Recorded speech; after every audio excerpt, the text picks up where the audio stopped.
Hello friends, welcome to my YouTube channel Samrat education. दोस्तों, आज की इस वीडियो में आप लोगों को बीएससी एग्रीकल्चर थर्ड सेमेस्टर के एक विषय principle of integrated and disease management का इम्पॉर्टेंट कुछ टॉपिक बताने वाला हूं। तो आप लोग वीडियो पूरा देखिएगा, और यदि आप लोगों को इसका पीडीएफ चाहिए तो डिस्क्रिप्शन में व्हाट्सएप ग्रुप का लिंक और व्हाट्सएप नंबर दिया गया है। मैसेज करके आप लोग इसका पीडीएफ ले सकते हैं। तो चलिए देखते हैं। पहले सबसे मैंने लिया लीगल कंट्रोल, वैधानिक नियंत्रण। वैधानिक नियंत्रण क्या होता है? तो सबसे पहले मैं आप लोग बता दूं, वैधानिक नियंत्रण दोस्तों उसी कहते हैं ना, जब कोई भी कृषि का उत्पाद या कोई भी कृषि की वस्तु जब एक स्थान से दूसरे स्थान पर जाता है तो उससे कोई रोग ना फैले, इसके लिए सरकार ने एक नियम बनाया था दोस्तों। उसी को कहा जाता है वैधानिक नियंत्रण या लीगल कंट्रोल। तो देखते हैं। वैधानिक नियंत्रण का अर्थ यह होता है कि जो भी कृषि या प्लांट प्रोडक्ट एक देश से या एक स्थान से या एक भौगोलिक क्षेत्र से दूसरे क्षेत्र या देश में कीटों, व्याधियों आदि को रोकने के लिए सरकार के द्वारा एक नियम बनाया गया, जिससे कि पेस्ट, प्लांट डिजीज ये सब रोग दूसरे देश में न फैल पाए। तो इसी को कहा जाता है दोस्तों लीगल कंट्रोल। सबसे पहले 1860 ईस्वी में अमेरिका से अंगूर की कटिंग के साथ फाइलोक्सा नामक कीट फ्रांस में प्रवेश कर गया, जिससे इतना नुकसान हुआ कि जिससे कि अंगूर की पूरी फसल ही नष्ट हो गई। सबसे पहले कौन सा वायरस दोस्तों था? कौन सा? फाइलेक्सा। ये दोस्तों जब फ्रांस में पहुंचा तो वहां पे अंगूर की खेती ही खत्म कर दिया। तो लीगल कंट्रोल पूछ दिया तो आप क्या बताएंगे? लीगल कंट्रोल एक ऐसी विधि होती है, या लीगल कंट्रोल का यह अर्थ होता है कि कोई भी कृषि संबंधित या प्लांट प्रोडक्ट एक स्थान से दूसरे स्थान पर या एक भौगोलिक क्षेत्र से दूसरे भौगोलिक क्षेत्र या एक देश से दूसरे देश में कीटों आदि को रोकने के लिए बनाया गया एक नियम है, जिससे प्लांट डिजीज पेस्ट एक देश से दूसरे देश में जाकर रोग न फैला सके। सबसे पहले दोस्तों 1860 ईस्वी में अमेरिका से अंगूर की कटिंग के साथ फाइलेक्सा नाम की जो कीट है दोस्तों, वायरस हुआ फ्रांस में प्रवेश कर गया, जिससे इतना नुकसान हुआ कि वहाँ फ्रांस से अंगूर की खेती नष्ट हो गई। लीगल कंट्रोल कुल 5 प्रकार के होते हैं। पहला, विदेशों से आने वाले नए कीटों के विरुद्ध नियम। दूसरा है, देश और प्रदेश के अंदर पाए जाने वाले कीटों के प्रसार को रोकना। तीसरा है, प्रभावकारी नियंत्रणों को हानि पहुंचाने वाले कीटों के विरुद्ध प्रयोग करना। प्रभावकारी नियंत्रणों की हानि पहुंचाने वाले कीटों के विरुद्ध प्रयोग करना। प्रयोग करने के लिए नियम बनाना। अगला, कीटनाशी विषयों में मिश्रण न करना एवं सही लेबल लगाना तथा उनकी टॉलरेंस लिमिट मालूम करना। टॉलरेंस मतलब होता है उसको सहन करना। तो ये बताया जा रहा है कि कीट विषयों में मिश्रण को न करना एवं सही लेबल लगाना और उसकी जो सहनशीलता है उसको पता करना। अगला है, तीव्र विष वाले रसायनों के उपयोग पर रोक लगाना। तो यह सब था दोस्तों लीगल कंट्रोल, वैधानिक नियंत्रण। तो उम्मीद करते हैं आप लोग समझ में आ गया होगा। अब आगे चलते हैं।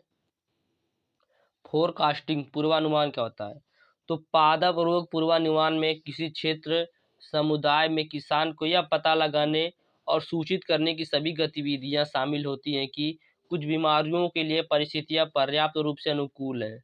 नियंत्रण उपायों के लागू होने से आर्थिक लाभ होगा या अपेक्षित रोग की मात्रा पर्याप्त होने की संभावना नहीं है। इसके नियंत्रण के लिए समय, धन और ऊर्जा के व्यय को सही ठहराने के लिए पूर्वानुमान का प्रयोग किया जाता है। दोस्तों, पूर्वानुमान का मतलब होता है, एक लाइन में आप लोग बता दूं, तो पूर्वानुमान का मतलब होता है पहले से अनुमान लगाना।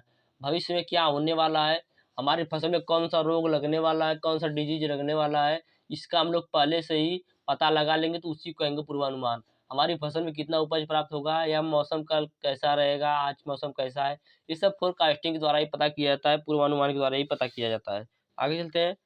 पादप रोग पूर्वानुमान के लिए महामारी विज्ञान के पूर्ण विज्ञान की आवश्यकता होती है, अर्थात मेजबान रोगजनक और पर्यावरण से जुड़े कारकों के प्रभाव में पौधों की आबादी में रोग विकास। अगला, पूर्वानुमान वास्तव में लागू महामारी विज्ञान है। अगला पॉइंट है, पादप रोग पूर्वानुमान को और अधिक विश्वसनीय बनाया जाता है यदि किसी विशेष रोग के कुछ निश्चित परिस्थितियों में विकसित होने के कारण ज्ञात हो और अन्य नहीं ज्ञात हो पाए। अगला पॉइंट है, प्रायोगिक जांच। यह दिखाने के लिए आवश्यक होता है कि रोग के विकास के दौरान वास्तव में कौन सी परिवर्तनशीलता घटना या रोग की तीव्रता के लिए महत्वपूर्ण है। अगला पॉइंट है, एक समय पर और विश्वसनीय पूर्वानुमान किसान को चुनने के लिए कई विकल्प देता है, जिससे वो अपने संभावित निर्णयों को जोखिमों, लागतों और लाभों पर विचार कर सके। तो सबसे मेन पॉइंट दोस्तों यही देखने में लग रहा है कि किसान को दोस्तों इससे बहुत फायदा होता है। किसान अपने आप को दोस्तों उस हिसाब से मजबूत कर लेता है। जैसे आपके खेत में कोई भी रोग लगने वाला है, आपको पहले से ही पता चल जाएगा, तो आप उसके अकॉर्डिंग अपना तैयारी कर लेंगी। वो रोग आएगा तो हम उससे छुटकारा पा सकते हैं। तो इसे ही कहते हैं दोस्तों पूर्वानुमान। अब हम लोग देखेंगे कि पूर्वानुमान की आवश्यकता क्यों पड़ी। तो पहला पॉइंट है, रोग संबंधित क्षेत्र में उपज की मात्रा और गुणवत्ता के नुकसान के मामले में आर्थिक रूप से महत्वपूर्ण क्षति का कारण होना चाहिए। अगला पॉइंट, रोग की शुरुआत, प्रसार की गति और विनाश की गति ज़्यादातर मौसम पर निर्भरता के कारण परिवर्तनशील होती है, जो परिवर्तनशील होती है। अगला पॉइंट है, नियंत्रण के उपाय ज्ञात है कि किसान द्वारा बताए जाने पर आर्थिक रूप से मालूम किया जा सकता है। मौसम बीमारी संबंध की जानकारी पूरी तरह से ज्ञात हो, इसके लिए भी दोस्तों पूर्वानुमान की आवश्यकता पड़ी। आगे चलते हैं, कॉन्सेप्ट ऑफ आईडीएम। तो आईडीएम का कॉन्सेप्ट क्या है? इंटीग्रेटेड डिजीज मैनेजमेंट का, उसी को देखना है। तो एकीकृत रोग प्रबंधन को पहले जैविक नियंत्रण के साथ रासायनिक रोग नियंत्रण के संयोजन और संयोजन वाली एक प्रणाली के रूप में देखा गया था। एकीकृत रोग प्रबंधन को सबसे पहले जैविक नियंत्रण के साथ रासायनिक रोग नियंत्रण के संयोजन और संयोजन वाली एक प्रणाली के रूप में देखा गया था। बाद में रोग नियंत्रण के संगत तरीकों से इस्तेमाल किए जाने वाली सभी उपायों को एकीकरण के सम्मिलित करने के लिए इस अवधारणा को व्यापक बनाया गया। हालांकि एक मूलभूत विशेषता जिससे इस दृष्टिकोण को नियंत्रण पहुंचाने से अलग किया, वह उन्मूलन प्रबंधन की अवधारणा का होना था। इसके पहले उन्मूलन हमेशा नियंत्रण कार्य का उद्देश्य होता था। शोधकर्ताओं के सामने आने वाली दुनिया से कहीं अधिक गंभीर समस्या किसानों की यह थी कि किस स्तर तक यह रोग या कीट की आबादी का प्रबंध किया जाए, या किस स्तर तक रोग नुकसान का कारण बन सकता है, और उसके किसानों के लिए नियंत्रण कार्रवाई की आवश्यकता है। किसानों को यह समझना चाहिए कि एकीकृत रोग प्रबंधन रोग नियंत्रण की एक ऐसी प्रणाली है जिसके तहत आर्थिक क्षति स्तर को कम किया जा सकता है। इसके अंतर्गत रोग की सभी विधियों को समन्वित प्रयोग किया जाता है, समन्वित रोग प्रबंध करना होता है। तो यह था दोस्तों आईडीएम का उद्देश्य। आईडीएम का उद्देश्य क्या है? सबसे पहले दोस्तों जो आईडीएम है, इसको रोग नियंत्रण और संयोजन के एक प्रणाली के रूप में देखा गया था।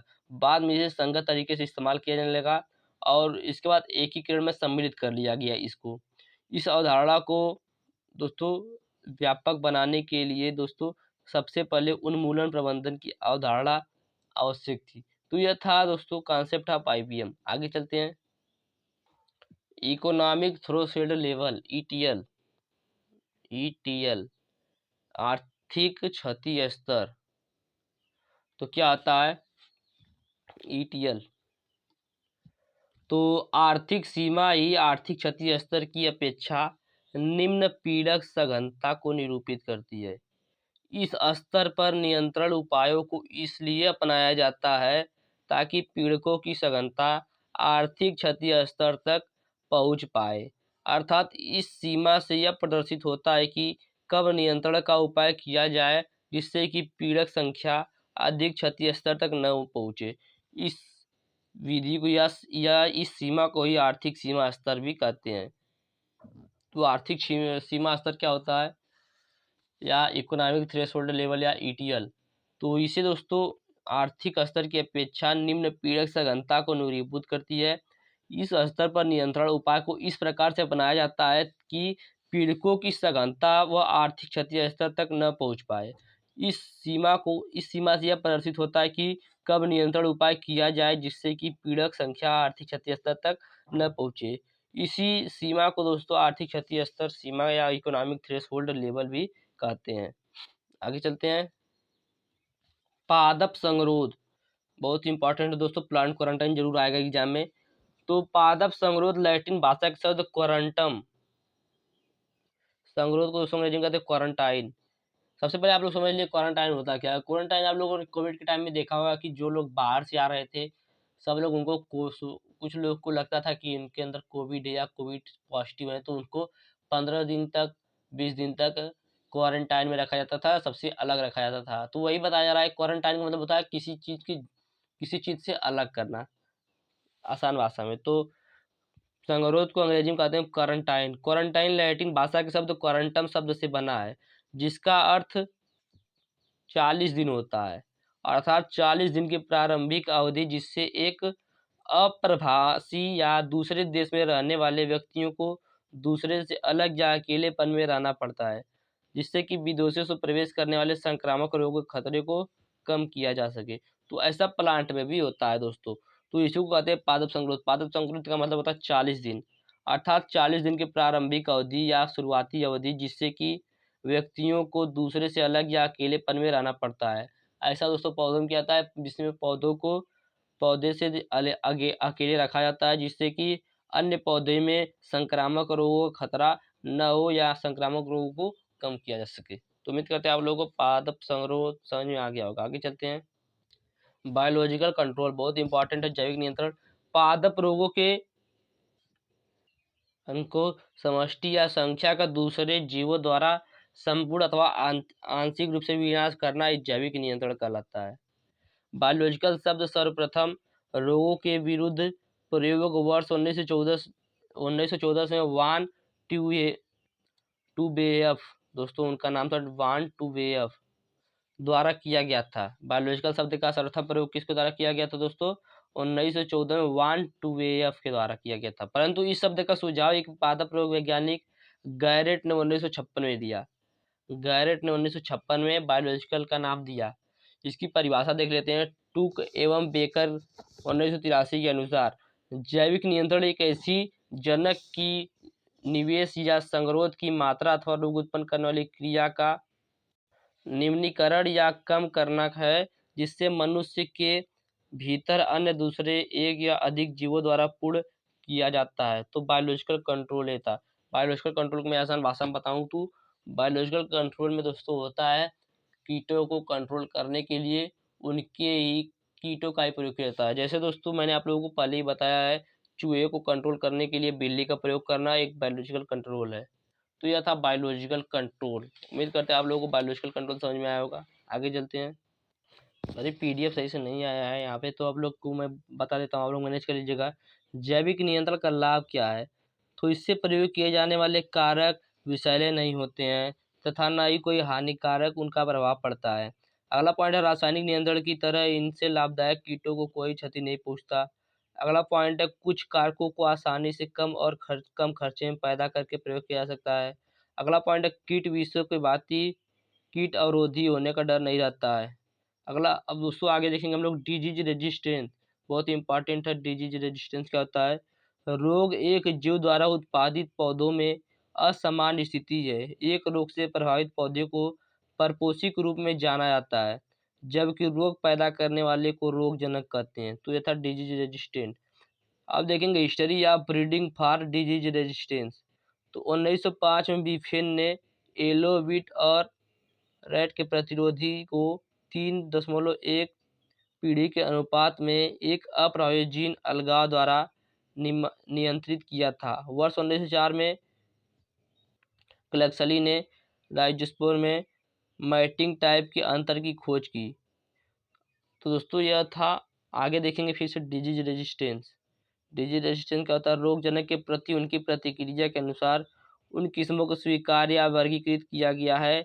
मेजबान की विभिन्न प्रतिक्रिया विभिन्न रोगजनकों को निम्न प्रकार से समूहित किया जा सकता है। तो यह था डिजीज रेजिस्टेंस।